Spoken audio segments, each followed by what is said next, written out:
তো হ্যালো বন্ধুরা, কড়াইশুঁটি মানে শেষের মুখে মটরশুঁটিটা। তো সকলেই দেখছি কচুরি ভাজছে, ফেসবুকে ছাড়ছে। তো আজকে আমারও ইচ্ছে হলো যে মটরশুঁটি কচুরি খাবো। এখন তো বাজে দুপুর 12টার দিকে বাজছে, ছেলে এক্সাম আছে, তাকে খাইয়ে দাইয়ে স্কুলে পাঠিয়ে দেবো, এখনো যায়নি। আর আমি ভাবলাম আটাটা মেখে রেখে দিই, একা হাতে সমস্ত কিছু করতে হয়। তো তো আটাটা মেখে রেস্টে রেখে দেবো, রাতে খাবার সময় গরম গরম ছাঁকবো আর খাবো। অ্যান্ড রেস্টে থাকলে লুচিগুলোও ভালো হবে। তো ফার্স্টে থোবড়াটা না দেখালে ভিডিওটাও দেখতে ভালো লাগে না। এক দাদা ভাই বলেছিল কমেন্টে যে কার ভিডিও দেখছি বোঝা যায় না। তো ফার্স্টে আমার থোবড়াটা দেখিয়ে দিলাম। চলুন এবার প্রস্তুতি প্রণালী দেখাই। তো প্রস্তুতি প্রণালী আমি এখানে দুই রকম, এটা একটা নিয়েছি রুল ময়দায়, দেখুন এটা একটু সাদা টাইপের, আর একটা নিয়েছি আমাদের গমের আটা, যেটা প্যাকেট আটা কিনতে পাওয়া যায়। আমি কালো জিরা দিয়েছি, লবণ দিয়েছি, একটু চিনি দিয়েছি, আর এটাতে আমি ময়ান দেব।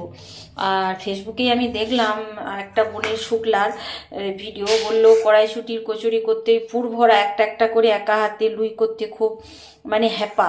তো ও কী করেছিল, এই কাঁচা লঙ্কা, দুটো রসুন আর এটা পেস্ট করে ও কড়াই ভেজেছিল। আমি কড়াই ভাজবো না, এটা পেস্ট করে আটার সাথে আমি মেখে নেব। তো আমি এমনি কি বলবো, সানফ্লাওয়ার তেল প্লাস একটু গাওয়া ঘি, লবণ, চিনি, কালো জিরে টিরে সব দিয়ে দিয়েছি। ময়ানটা আমি ঠিকভাবে মাখাচ্ছি। অ্যান্ড এই দেখুন আমার পেস্টটা এতটা হয়েছে, আমি কিন্তু এটাতেই মেখে দেব। ছেলেকেও খেতে দিয়ে দিলাম, ও খেয়ে তো ছেলে আমার খেয়ে পরীক্ষা দিতে চলে গেলো। এই দেখুন প্রতিদিন রোজ ও ভাত নষ্ট করে, আর আমার কাজ করার সময় দৌড়ে বেড়াতে ভালো লাগে না। আবার ওই তেল শেষ হয়ে গেছে, আবার নিয়ে আসা করালাম। আর এই দেখুন একটু সবুজ সবুজ ছানাটা হয়েছে। তো আমি এটা রেস্টে রেখে দেবো, এবার সেই রাত 8টার সময় খাবার সময় ছাঁকবো। মোস্ট আমি কড়াইশুঁটির কচুরি ছাঁকছি বন্ধুরা, আর এখন বাজে বিকাল 5টা।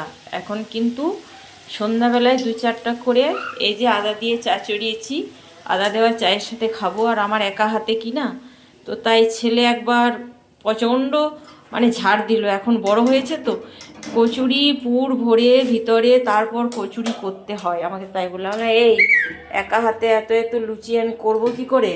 হ্যাঁ, কেউ তো লেগে দেবে না, বাপ বেটায় খাবে শুধু। এটাই কে করে রাখে বুদ্ধি করে বলুন তো? এই যে আটাটাই মেখে রেখেছি, এখন ওদেরকে চায়ের সাথে গরম গরম ছেঁকে দিচ্ছি, আবার খাওয়ার সময় গরম গরম ছেঁকে দেবো। এতটাই বুদ্ধি খাটিয়ে কে করে? তো আর একা হাতে করছি, এখন আমি খাবো। আমি 4টায়, এখন 3টে, আর একটা হচ্ছে আমি এখন আদা দিয়ে চা দিয়ে খাবো। আর এটা আছে, ওরা বাপ ছেলে সন্ধ্যেবেলায় ওদেরকেও ছেঁকে দেবো, যে যটা খাবে বলবে। তারপর কিন্তু আমার রাতে ছাকাছুকি হবে। তো এই পর্যন্তই ছিল আমার কড়াইশুঁটির কচুরি। তো সকলে ভালো থাকবেন, টাটা।